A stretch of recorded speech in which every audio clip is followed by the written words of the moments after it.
நான் ஆயில் ஊற்றி கடுகு எல்லாம் பொரிச்சுக்கிறேன் மக்களே. அப்புறம் வெங்காயம் கட் பண்ணி வச்சுருக்கேன், அதையும் பொரிச்சுக்கிறேன்.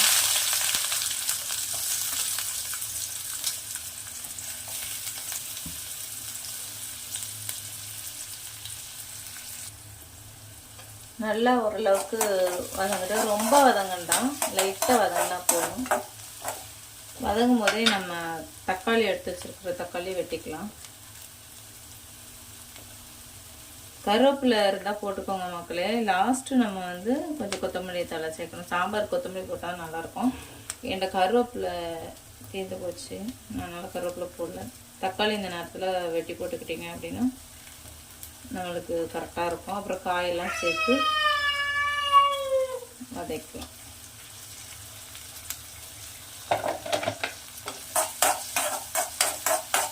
லைட்டாக வதங்கினா போதும்.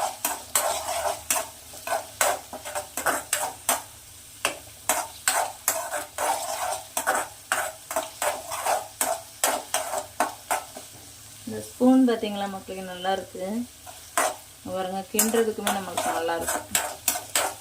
நீங்கள் வேணால் இந்த ஸ்பூன் கடைக்கெலாம் போனீங்கன்னா வாங்கி வச்சுக்கோங்க, ரொம்ப உங்களுக்கு யூஸ்ஃபுல்லாக இருக்கும்.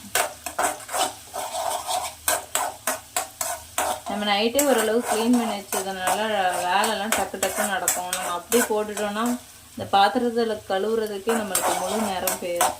அதனால் முடிஞ்ச அளவுக்கு நீங்கள் நைட்டே எல்லாத்தையும் அடுப்பு இடுப்பு பாத்திரம் கீத்திரம் எல்லாத்தையும் விலகி வச்சுட்டிங்கன்னா காலையில் இருந்துச்சோன்னா ஏதாவது சமைச்சு சாப்பிட்லாம்.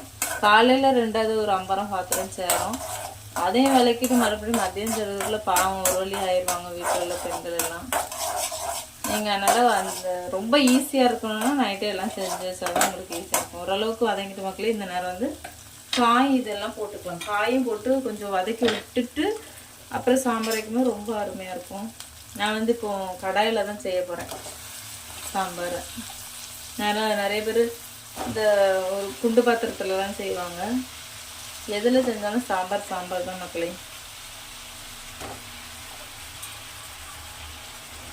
காய் வதங்கி வரும்போது கம்மியாயிரும். நம்மளுக்கு சாம்பார் கொஞ்சம் தான் வைக்க போகிறேன், அதனால் போதும் நம்மளுக்கு.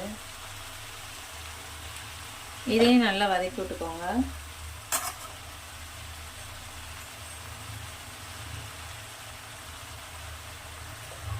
இடது கைக்கு எடுத்துருக்கலாம் சொல்லப்போனால்.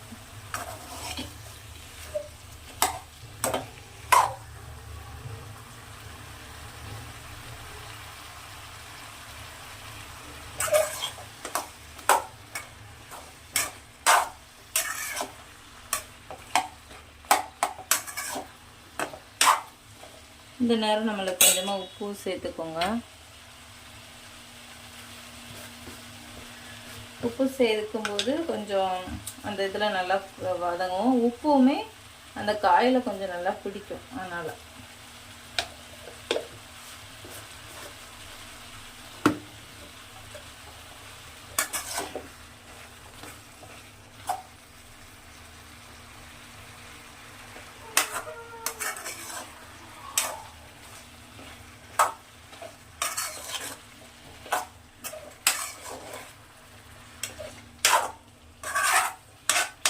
நான் சாம்பார் கம்மியாக வைப்பேன், காய் நிறைய போடுவேன் மக்களே. இங்கே 2 பேருங்கிறதுனால கம்மியாக தான் வைப்பேன். நான் காய் மட்டும் சட்டி ஃபுல்லாக கிடக்கிற மாதிரி இருக்கும். சாம்பார் வைக்கும்போது காயெல்லாம் வத்திரும். நம்மளுக்கு குழம்பு வந்து ஃபுல்லாக வரும்போது கரெக்டாக இருக்கும். வேணால் பாருங்கள். ரொம்ப வச்சிட்டோன்னா அது வேஸ்ட்டாக போயிடுது. கரெக்டாக வச்சோன்னா நம்மளுக்கு கரெக்டாக இருக்குது. வேஸ்ட்டாகவும் ஆக்கக்கூடாது, எல்லாத்தையும் நம்ம காலையும் பண்ணணும். அதுக்கேற்றப்பறம் நம்ம வைக்கணும். இன்னைக்கு ஃபுல்லாவா நாளைக்கு காலையிலைக்கா இட்லியை வச்சோன்னா இட்லிக்கும் சேர்த்து வச்சுக்கலாம், இட்லி தோசைக்கு அப்படி கணக்கு பண்ணி வைக்கும்போது நம்மளுக்கு வேஸ்ட் ஆகாது. வேஸ்ட் ஆகுற மாதிரி வைக்காதீங்க, கரெக்டாக வைங்க. இது வந்து எங்கள் 2 பேருங்கிறதுனால பையன் அவனுக்கு ரொம்பலாம் ஊற்றி கொடுக்கல, காய் மட்டும் வச்சு கொடுத்தாலும் சாப்பிட்ருவோம். அதனால் ஓகே தான். இந்த அளவுக்கு வைக்கும்போது ஃபுல்லாக தண்ணியெல்லாம் வரும்போது கரெக்டாக இருக்கும். இது வத்தி வரும்போது இது ஒரு மூடி போட்டு மூடி வச்சுருங்க. கொஞ்சம் நேரம் காயெல்லாம் கொஞ்சம் லைட்டாக அந்த இதில் வதங்கட்டு. இப்போ வந்து நம்ம ஓப்பன் பண்ணிக்கலாம். இதில் 2 இது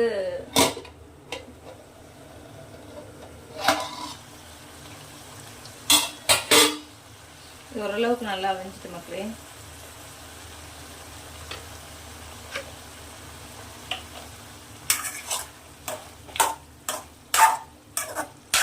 நல்லா வதங்கையும் செஞ்சுட்டு அந்த முருங்கைக்கால தண்ணி நல்லா பூத்து போயிட்டு ஃபுல்லாக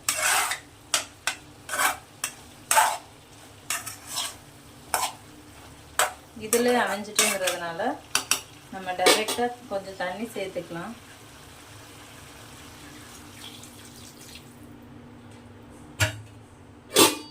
அடுத்து நம்ம புளி கரைசல் சேர்க்கணும். இன்னும் ஒரு 5 நிமிஷம் கூட்டி வச்சு நல்லா இன்னும் கொஞ்சம் அவிஞ்சதுக்கு அப்புறமாட்டு நம்ம மற்ற இன்க்ரீடியன்ஸ் எல்லாத்தையும் சேர்த்துக்கலாம். நம்ம இந்த நேரம் கொஞ்சம் சாம்பார் பொடி சேர்த்துக்கலாம். நான் வீட்டில் அரைச்செல்லாம் சேர்க்க மாட்டேன் மக்களே. நான் கடையில் வாங்குற சாம்பார் பொடி தான் யூஸ் பண்ணுவேன். யூஸ் பண்ணிவிட்டு நீங்கள் உடனே ஃப்ரிட்ஜில் ஸ்டோர் பண்ணி வச்சுருங்க. வெளியே வச்சுருந்தீங்க அப்படின்னா உங்களுக்கு பூச்சி இந்த வண்டு அதெல்லாம் பொறுத்து போயிடும். இப்படி வச்சாலும் ஓகே தான், இன்னொரு பாக்ஸ் போட்டு வச்சாலும் ஓகே தான். நான் இது எல்லா மசாலாக்குமே ஒரு பாக்ஸ் வச்சு அதை அப்படி ஃப்ரிட்ஜில் ஸ்டோர் பண்ணி வச்சுருவேன். வெளியே எடுத்துகிட்டு அப்போவுமே உள்ளே வச்சுருவேன். இல்லைன்னா நம்மளுக்கு ஒரு மாதிரி ஆயிரும். கொஞ்சமாக மஞ்சள் தூள் போட்டுக்கோங்க. அப்புறம் கொஞ்சம் நான் டேஸ்ட்டு இன்னும் கொஞ்சம் நல்லா கொடுக்கணுங்கிறதுக்காக நீங்கள் அப்படி கொடுக்கணுன்னா என்ன பண்ணுறீங்கன்னா கொஞ்சம் வத்தல் தூள் போட்டுக்கோங்க. உங்களுக்கு மல்லித்தூள் வத்தத்தூள் போட்டாலுமே டேஸ்ட்டு சாம்பார் டேஸ்ட் வந்துடும் மக்களே. சாம்பார் பொடி தான் போடணுன்ட்டு கிடையாது. இது பார்த்தீங்கன்னா கொஞ்சமாக நான் அந்த டேஸ்ட்டுக்காக கொஞ்சோண்டு வத்தல் தூள் போட்டிருக்கேன்.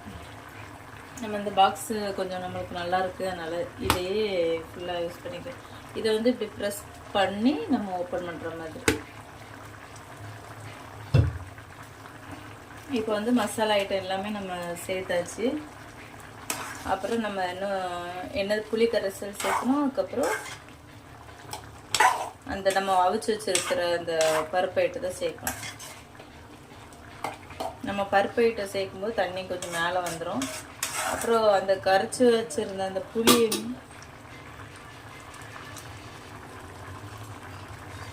கரைச்சி வச்சிருந்த புளியும் சேர்க்கும்போது இன்னும் கொஞ்சம் நம்மளுக்கு ஃபுல்லாகிடும்.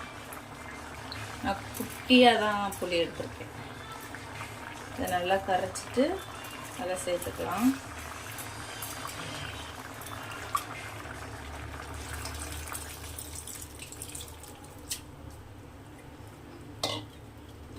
நம்மளுக்கு காயெல்லாம் வெந்துட்டு அதனால இந்த நேரம் புளி சேர்த்தா ஒன்றும் கிடையாது. நிறைய பேர் சொல்லுவாங்க காய் வேகலை, புளி சேர்த்த காயெல்லாம் சில காய் வேகாது அப்படிம்பாங்க. நம்மளுக்கு காயெல்லாம் ஓரளவுக்கு வெந்துட்டு அதனால இப்போ இந்த நேரம் புளி சேர்த்துட்டு நம்ம நல்லா மசிச்சு வச்சிருந்த பருப்பு உள்ள சேர்த்து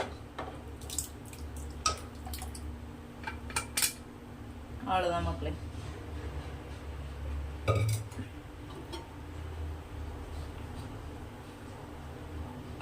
கொஞ்சம் குறைச்சி வச்சுட்டு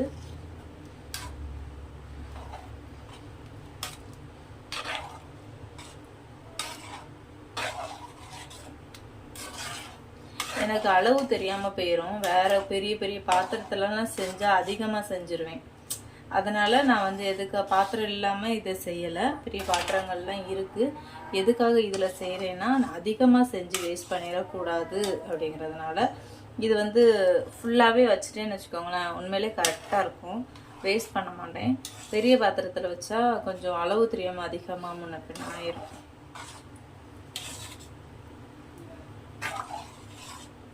கொஞ்சம் கூட நம்ம உப்பு சேர்த்துக்கலாம். ஏன்னா நம்ம ஃபஸ்ட்டு ஆல்ரெடி கொஞ்சம் கம்மியாக தான் உப்பு சேர்த்துருந்தோம். இந்த நேரம் நம்ம கொஞ்சம் உப்பு சேர்த்துட்டோன்னா கொஞ்சம் தண்ணியெல்லாம் அதிகமாக இருக்குல்ல, அதனால உப்பு கொஞ்சம் தேவைப்படும். நான் இன்னும் உப்பு பார்க்கல, ஒரு கணக்குக்கு நான் போட்டிருக்கேன். அப்படி பத்தலைன்னா லாஸ்ட்டு நம்ம சேர்த்துக்கலாம். இப்போ ஸ்லோலே இருக்கட்டும். ஸ்லோலே இருந்து நல்லா கொதிச்சு வரட்டு. அது வரைக்கும் நம்ம மூடிச்சு. நம்ம இப்போ ஓப்பன் பண்ணிக்கலாம். ஓப்பன் பண்ணிட்டு கொஞ்சோண்டு காய்பொடி சேர்த்துக்கலாம் மக்களே.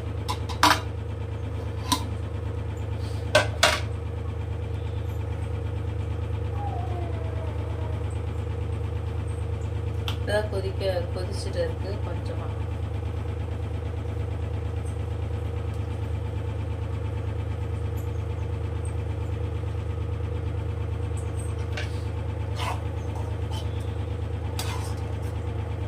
வாசமே அவ்வளோ ஒரு அருமையாக இருக்குது.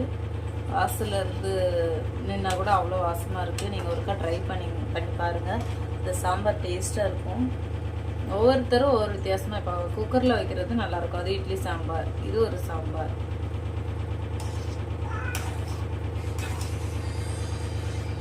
உப்பு இருக்கான்னு டேஸ்ட் பண்ணி பார்த்துக்கலாம்.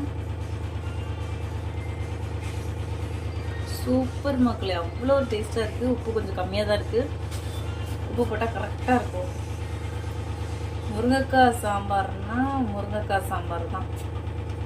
அவ்வளோ ஒரு டேஸ்ட்டு.